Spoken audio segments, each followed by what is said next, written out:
Next है heat of reaction. Video बहुत ज़्यादा लेंथी हो गया, आप शॉर्ट कर सकते हो थोड़ा इस तरह से, थोड़ा सा पढ़ लो कुछ टॉपिक्स, फिर दोबारा से वीडियो पे आ जाना, क्योंकि मैं पार्ट्स में अब अपलोड नहीं करने वाली, इसको एक बार ही अपलोड करूंगी। Heat of reaction, okay. तो हीट ऑफ रिएक्शन क्या है? Total change in heat of the system. Total change in heat, heat क्या होती है? Heat of the reaction first of all आप डिस्कस करोगे eight constant pressure, eight constant pressure.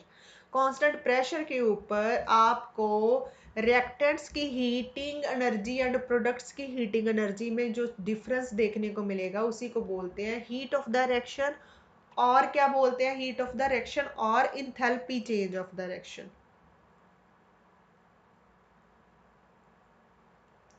Enthalpy क्या होती है? Heat of the reaction at constant pressure, okay. Total heat का जो कंटेंट होता है गिवन टू द सिस्टम और change in the heat at constant pressure, that is known as enthalpy and is denoted by capital H. And heat of the reaction, it means you are going to deal with change in heating, change in enthalpy, which is represented by delta H. And generally it is, we can say, enthalpy of products minus enthalpy of reactants.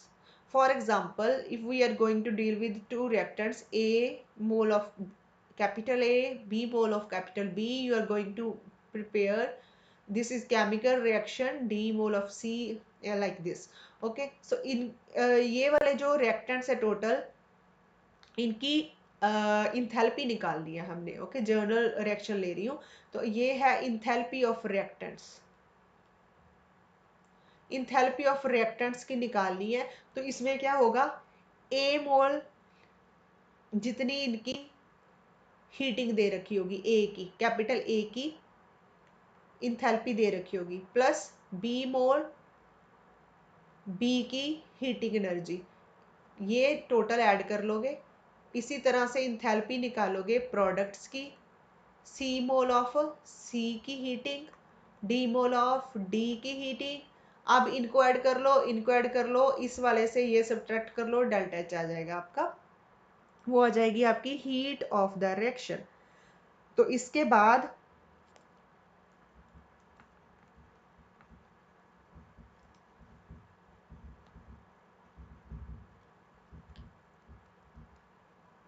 तो अब ये भी depend करता है कि आप किस process में जा रहे हो। अगर कंबशन में जा रहे हो, कंबशन रिएक्शन के साथ डील कर रहे हो, then you will say that is heat of combustion. if you are going to form something, that is heat of formation. if acid and base is going to deal with each other, वहां पर acid और base react करता है, तो कौन सी reaction होती है? Neutralisation.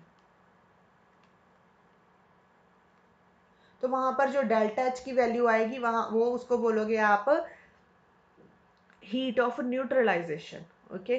तो इस तरह से जो रिएक्शन है, कंबशन है या फॉर्मेशन है या न्यूट्रलाइजेशन रिएक्शन है, उसके अकॉर्डिंग ही आपको हीट, आप हीट को रिप्रेजेंट कर दोगे, heat of neutralisation, heat of formation, heat of combustion. But अगर आप हीट ऑफ रिएक्शन निकाल रहे हो and they are giving you standard conditions, standard conditions like 25 degree Celsius temperature and 1 atmospheric pressure, these are the standard conditions. At this time you will say standard heat of reaction, okay. then आपकी जो heat आएगी उसके लिए आप क्या use करोगे? Delta H क्या निकाला आपने? Standard heat of reaction. Clear? तो इस तरह से आप निकाल सकते हो। फॉर एग्जाम्पल एक एग्जाम्पल डिस्कस करती हूँ इसमें, सिंपल, जैसे कि मीथेन की कंबशन होती है। अच्छा, एक चीज इससे पहले ये देख लो, अगर तो डेल्टा एच की वैल्यू, चेंज इन इंथैल्पी की वैल्यू नेगेटिव आती है या आती है पॉजिटिव। अगर नेगेटिव आती है तो आप रिएक्शन कौन सी होगी नेचर में? एक्सोथर्मिक। अगर पॉजिटिव है तो रिएक्शन नेचर में होगी एंडोथर्मिक। ये चीज देखने, याद रखनी है, ओके। हीट इज रिलीज, तो नेगेटिव का मतलब कि हीट क्या हो रही है? सिस्टम से ओवरऑल रिलीज हो रही है, एनर्जी रिलीज हो रही है। एंडोथर्मिक मतलब एनर्जी अब्जॉर्ब हो रही है, ओके, अब हम इस एग्जांपल को डिस्कस करते हैं, वापस से लिखती हूँ। नेक्स्ट, आप मीथेन को जैसे कंबशन करवाते हैं ना, हम जब मिलता है 1 मोल ऑफ कार्बन डाइऑक्साइड, 2 मोल मिलते हैं वाटर के। तो इस रिएक्शन को जब हम एक्सपेरिमेंटली देखते हैं ना, उसमें बच्चा चेंज इन हीट आती है -890 किलो जूल पर मोल।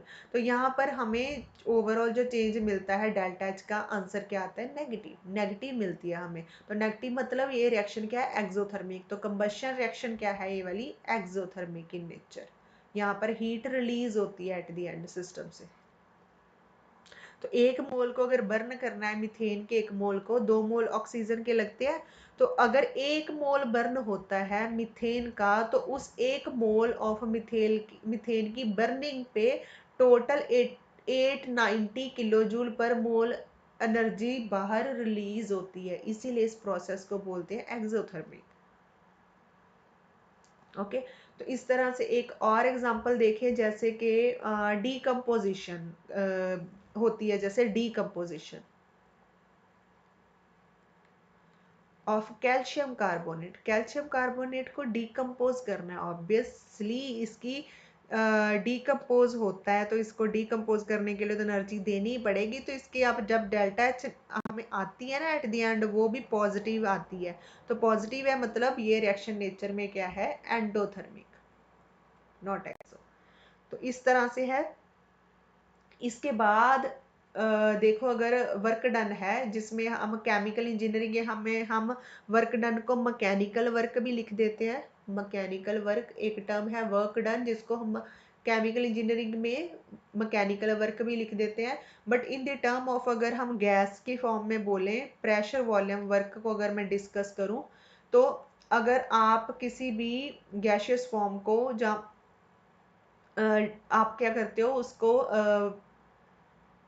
गैस है, ओके, तो पिस्टन को मूव करते हो इस साइड से, आप एनर्जी देते हो सिस्टम को। तो इस केस में क्या होता है? गैस सपोज करो आपका पहले गैस का वॉल्यूम V1 था, अब वॉल्यूम V2 हो गया, तो वॉल्यूम इंक्रीज कर गया। ओके, वॉल्यूम इंक्रीज कर गया, तो प्रेशर एंड वॉल्यूम एक दूसरे के इनवर्सली प्रोपोर्शनल। सपोज करो आपने टेम्परेचर कांस्टेंट रखा और you are going to deal with isothermal process, and उस केस में क्या होगा? प्रेशर सिस्टम का डिक्रीज कर रहा है, तो वॉल्यूम इंक्रीज कर रहा है। बच्चा वॉल्यूम इंक्रीज कर रहा है, इट मीन वर्क कौन कर रहा है? गैस ही वर्क कर रही है। तो इस यहाँ पर वर्क हो रहा है, जो क्या हो रहा है? Work done by the gas. Okay, तो इस केस में अगर आप वर्क डन, मतलब वर्क डन का मतलब क्या है कि सिस्टम आपका कैसे वर्क कर रहा है, खुद उसकी वॉल्यूम इंक्रीज हो रही है, जहां आप उसको दबा के उसकी वॉल्यूम डिक्रीज कर रहे हो उस केस में। तो दो ही केस बनते हैं, या तो पिस्टन मूव करो, मूव अपने आप हो रहा है, आपने आइसोथर्मल प्रोसेस रखी, पहले वॉल्यूम V1 था गैस का, अब V2 हो गया, तो इस गैस का वॉल्यूम इंक्रीज कर गया खुद। ओके, हाँ, खुद हो गया, तो यहाँ पर वर्क डन हुआ बाय द गैस। बट अगर आप जबरदस्ती ऊपर से प्रेशर इंक्रीज करके उसका वॉल्यूम V1 से भी नीचे डिक्रीज करने की कोशिश कर रहे हो, तो उस केस में work done on the gas. तो वर्क डन दो तरह के होते हैं, बट जनरली वर्क डन को कैपिटल W से रिप्रेजेंट करते हैं, और फॉर्मूला होता है P इंटू डेल्टा वी। अगर प्रेशर वॉल्यूम वर्क के हिसाब से देखो, P इंटू डेल्टा वी, तो एक प्रेशर कांस्टेंट हो गया कोई फिक्स, और यहाँ पर जो चेंज हो रहा है वॉल्यूम, पहले वॉल्यूम V1 था, फिर V2, तो V2 माइनस V1 क्या हो गया? Delta V। तो P इंटू डेल्टा V आपका वर्क डन होता है। अब वर्क डन की वैल्यू या तो आप एट दी एंड आपको नेगेटिव मिलेगी, या इसकी वैल्यू आपको पॉजिटिव मिलने वाली है। ओके, तो अगर तो वर्क डन आपको पॉजिटिव देखने को मिलता है, तो उस केस में सिस्टम है जो गैस है, वर्क डन हो रहा है बाय द गैस होगा। ओके, अगर नेगेटिव है तो work done on the gas होगा। तो गैस इस बाय द गैस, तो वर्क गैस खुद वर्क कर रही है। ओके, जब सिस्टम सिस्टम खुद वर्क कर रहा है। ऑन द सिस्टम अगर हम जबरदस्ती उससे वर्क करवा रहे हैं, तो वर्क डन की वैल्यू नेगेटिव आएगी। पॉजिटिव के केस पे बस इतना हो गया। तो अगर work done by the system है, ओके, तो उस केस में सिस्टम क्या कर रहा है? एक्सपैंड कर रहा है, और ऑन द सिस्टम है तो सिस्टम कंप्रेस हो रहा है, कंप्रेशन हो रहा है। तो ये मेन आपको पता होना चाहिए। ओके, एक छोटा सा न्यूमेरिकल करवा देती हूँ लास्ट, और इस वीडियो को यहीं पे एंड करती हूँ। तो इसमें देखो गैस अगर एक्सपेंड हो रही है, गैस एक्सपेंशन हो रही है, ओके। तो जैसे मैंने बोला कि गैस एक्सपैंड हो रही है 1 metre cube to 2 metre cube, तो ये वॉल्यूम है V1 कम वाला, ये है volume V2 at constant pressure is equal to 100 kilo pascal. Okay, work done देखो कितना है, तो वर्क डन क्या है, P into change in V, P into delta V। तो प्रेशर दिया हुआ है 100 किलो पास्कल और वॉल्यूम क्या है V2 delta V which is V2 minus V1। तो 100 मल्टीप्लाई V2 टू V1 की वैल्यू है 1, यहाँ पे आ गया 100 किलो जूल, जो आपका आ जाएगा वर्क डन। तो इस तरह से सिंपल सिंपल न्यूमेरिकल आपने देखनी है। अगर कंप्रेशन दिया हुआ तो ऑपोजिट कर देना है। वर्क डन क्या आया बच्चा, यहाँ पे वर्क डन की वैल्यू आ गई पॉजिटिव और गैस वॉल्यूम V1 यानी कि 1 से 2 यानी कि एक ज़्यादा बढ़ रही है वॉल्यूम, तो गैस एक्सपैंड कर रही है, तो work done by the system. तो इसीलिए यहाँ पे वर्क डन के आगे आंसर आया पॉजिटिव। क्लियर?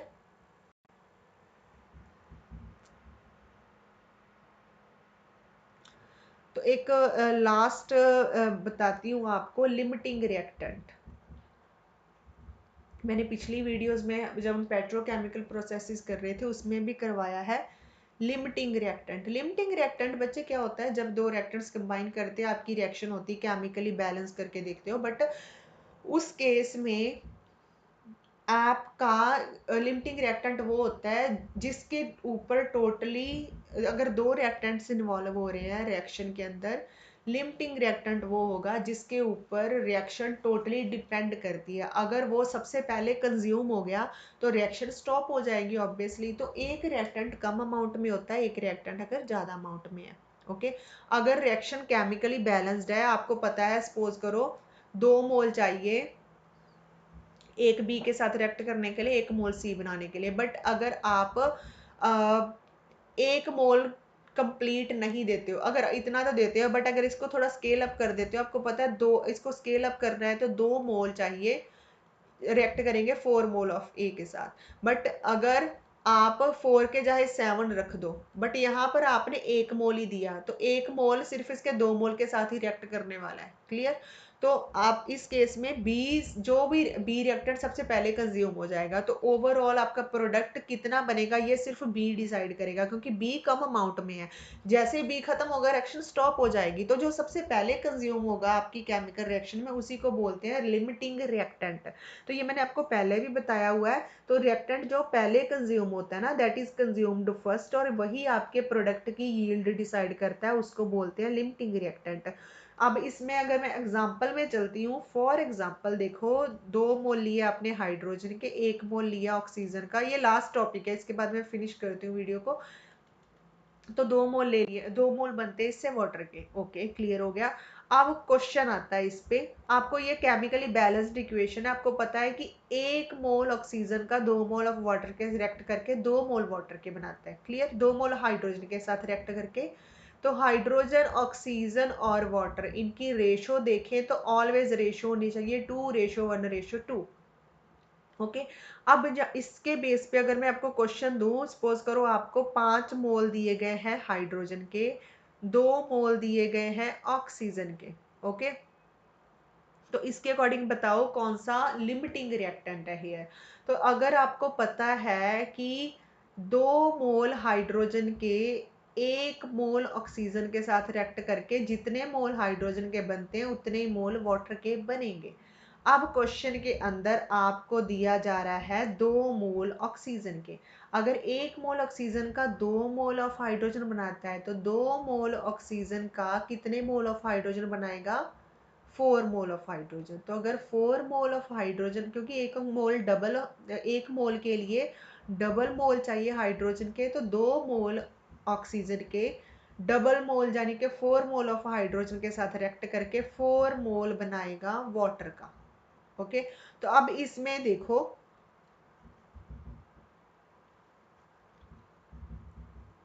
तो इसमें देखो आपका 2 मोल दिए हैं ऑक्सीजन के और 5 मोल, अगर आपने 5 मोल दे दिए हाइड्रोजन के, बट आपके पास तो 2 मोल ही है ऑक्सीजन के और वो 4 मोल हाइड्रोजन के साथ ही रिएक्ट करेगा। इट मीन दिए तो 5 मोल थे हाइड्रोजन के, तो बट हाइड्रोजन के तो सिर्फ 4 मोल ही रिएक्ट करने के लिए आगे जा रहे हैं। इट मीन 1 मोल एक्स्ट्रा है हाइड्रोजन का। तो अब इन दोनों में से ही डिसाइड हो गया कि हाइड्रोजन ज्यादा अमाउंट में है। हाइड्रोजन यहाँ पर क्या है, एक्सेस में है, तो ये है एक्सेस रिएक्टेंट। और जो रिएक्शन में सबसे कम दिया हुआ है, जिस जैसे वो कंज्यूम होगा और वैसे ही रिएक्शन स्टॉप हो जाएगी। अब देखो दो, अब चाहे 10 मोल दे दो हाइड्रोजन के, चाहे 12 मोल, बट अगर आपने ऑक्सीजन के 2 मोल ही दिए हैं, तो 2 मोल के बाद ऑक्सीजन ही नहीं रहेगी, तो रिएक्ट कैसे करेगी हाइड्रोजन के साथ। तो 2 मोल कंज्यूम हो जाएंगे सबसे पहले ऑक्सीजन के। तो ऑक्सीजन यहाँ पर है, उसी के ऊपर ही डिपेंड करता है आपका प्रोडक्ट कितना बनने वाला है। तो ऑक्सीजन है यहाँ पर लिमिटिंग रिएक्टेंट और हाइड्रोजन है यहाँ पर एक्सेस रिएक्टेंट। क्लियर। अब यहाँ से थ्योरेटिकल यील्ड आपको निकालनी आती है, यहाँ से थ्योरेटिकल यील्ड निकालोगे तो कितनी आती है, तो आपको पता है केमिकली अगर आप रिएक्शन को बैलेंस करके देखते हो तो वाटर की थ्योरेटिकल यील्ड क्या आएगी, 2 मोल। ओके। बट अगर आपने जो आपको प्रोवाइड किया गया है उस प्रोवाइड के करे हुए अमाउंट से अगर आप बैलेंस करके देखो तो आपका जो आना चाहिए थ्योरेटिकली नहीं, जो आपके आएंगे, ओके, जो आपके आएंगे मोल वाटर के वो 4 मोल आएंगे बच्चे, जो आपके एक्चुअल में आएंगे, एक्चुअल 4 मोल बनेंगे वाटर के। बट अगर आप थ्योरेटिकल देखो, थ्योरेटिकली अगर आप कैलकुलेट करके देखोगे तो एक बात देखो, जितने मोल हाइड्रोजन के होंगे अंदर भेजोगे आप इनपुट में, उतने ही मोल बनते हैं वाटर के। आपने दिए कितने थे, 5, तो बनने भी 5 ही चाहिए। तो थ्योरेटिकली तो आप कॉपी पे देखोगे कि 5 मोल बनेंगे, बट बने कितने, 4 मोल बने। तो इसका मतलब 4 मोल बने एक्चुअल, बट बनने चाहिए थे 5। ये आ गई आपकी यील्ड। अगर परसेंटेज में निकालनी है तो इसको मल्टीप्लाई कर दोगे 100 के साथ और यहाँ से आ जाएगी आपकी 80% यील्ड परसेंटेज आ जाएगी। तो ये इस तरह से आप एक्चुअल एंड थ्योरेटिकल देख सकते हो। बस इतना सफिशेंट है आज की वीडियो में। जो भी इंपॉर्टेंट कॉन्सेप्ट्स थे, लिमिटिंग, एक्सेस रिएक्टेंट, रिएक्शंस अलग अलग तरह की, ये सब कुछ मैंने डिस्कस कर लिया। अब इनमें से कुछ अगर न्यूमेरिकल्स बनेंगे ही, ऑब्वियसली इनसे ही बनेंगे, तो वो मैं नेक्स्ट वीडियो में डिस्कस करूँगी। तो next video mainly I think numerical section पे ही रहने वाली है। तो मैं इस जितना आज पढ़ा है इसमें से टफ और इजी लेवल के कितने न्यूमेरिकल्स बन सकते हैं, क्योंकि स्टेटमेंट लेवल क्वेश्चन नहीं बनने वाला। तो अगर स्टेटमेंट लेवल पे बात स्टेटमेंट बेस्ड आता भी है, फिर भी आपको न्यूमेरिकल सॉल्व करके ही उसका आंसर देना पड़ेगा। तो उस जितने तरह के क्वेश्चन इसमें से बन सकते हैं वो मैं नेक्स्ट वीडियो में कवर करवाऊंगी। सब सॉल्व नहीं करवाऊंगी, बट कोशिश करूंगी 8 से 10 कुछ अलग अलग टाइप के न्यूमेरिकल्स लेके आऊँ, हाँ, जिसमें जितने भी हमने कॉन्सेप्ट करे हैं सारे के सारे कॉन्सेप्ट्स कवर हो जाएं। तो इस तरह से आपकी प्रैक्टिस हो जाएगी। और पेट्रोकेमिकल फिनिश कर लो, वो मैंने बताया था उसके 3 लेक्चर्स पहले पार्ट 1 2 3 कंटिन्यूसली दिया हुआ है, उसको अच्छी तरह से पढ़ के ही फोर्थ डिस्कस करना। फोर्थ वाला जो पार्ट है जिसमें आपको क्वेश्चन दिए गए हैं उसको जब सॉल्व करते हो, अगर कोई क्वेश्चन सॉल्व नहीं हो रहा है तो उस केस में क्या होगा, आप मुझे टेलीग्राम पे पूछ सकते हो, डिस्कशन ग्रुप जो बना हुआ है, मैं आपको सॉल्व करके वहाँ आंसर प्रोवाइड करूंगी। आंसर कीज अभी मैं श्योर नहीं हूँ, मैक्सिमम आंसर कीज मुझे लग रहा है सही है, बट क्या है कि बहुत सारे क्वेश्चन थे 65, मेरे पास सोल्यूशन तो सबके सॉल्व करे हुए हैं, बट वहाँ पर जब कमांड दी है मैंने टेबुलर फॉर्म में आंसर की लिखे हैं, हो सकता बाय मिस्टेक मैंने एक दो के गलत लिख दिए हैं, बट आपने सॉल्व करके देखना है। आपने मेरे आंसर की इसके ऊपर पूरा भरोसा नहीं करना है, हो सकता मैंने वहाँ पे गलत दिए हो, बट जब आप मेरे से सोल्यूशन प्रोवाइड करोगे, बट जब आप मुझे बताते हो कि नहीं मैम इसका आंसर ये है, तो मैं जब तब वेरीफाई करती हूँ तो उसका आंसर हो सकता है जो आप निकालो वो सही हो, बट अपने ऊपर भरोसा रखना है और सॉल्व करके देखना है। और अगर कोई क्वेश्चन नहीं आ रहा है उसको टेलीग्राम पे पूछो मुझे, मैं वहाँ पर सॉल्व करके आपको बता दूंगी, वहीं पे डिस्कस कर लूँगी। और अगर कोई क्यूरी है कुछ भी, आप कमेंट सेक्शन में भी यूट्यूब पे लिख सकते हो, मैं आपको बता दूंगी। टेलीग्राम का चैनल का लिंक डिस्क्रिप्शन बॉक्स में है, वो मैंने बताया है। और डिस्कशन ग्रुप का लिंक टेलीग्राम चैनल जो मेन है, जब आप ज्वाइन करोगे उसी में ही आपको मिल जाएगा। और अपना जो आप जिस भी एग्ज़ाम के लिए प्रिपेयर कर रहे हो, ये वाला जैसे IOCL, उसके नाम का जो डिस्कशन ग्रुप ढूंढो, वहीं ऊपर ही पड़ा होगा उसका लिंक, उसको वहाँ पर ज्वाइन कर लो। बस इतना ही है आज की वीडियो में। Thank you very much for watching.